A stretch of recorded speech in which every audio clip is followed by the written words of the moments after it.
IPL पुणी खेलिबे पाकिस्तान खेलाड़ी कौन पाकिस्तान खेलाड़ी ऊपर हटिगला कि बैन चलतु जाना संपूर्ण खबर यह भिडियो दर्शक बंधु पाकिस्तान खेलाड़ी आईपीएल खेली पारे। Pakistan Babar Azam royal Challengers Bangalore team माने विराट कोहली टीम रे खेलिबे।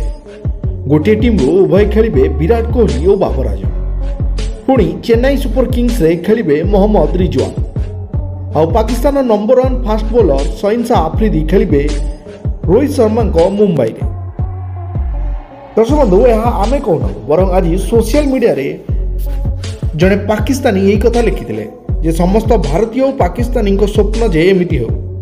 जार जवाब रे भारतीय पूर्वतन क्रिकेटर हरभजन सिंह सार्कास्टिक अंदाज रे लिखिते कौन भारतीय एमती किसी स्वप्न ना, दयाकोरी तुम्हें पाकिस्तानी माने आउ एते स्वप्न देख ना, निदर उठी जाओ। हरभजन सिंह यही रिप्लाय भाइराल होबार लगी।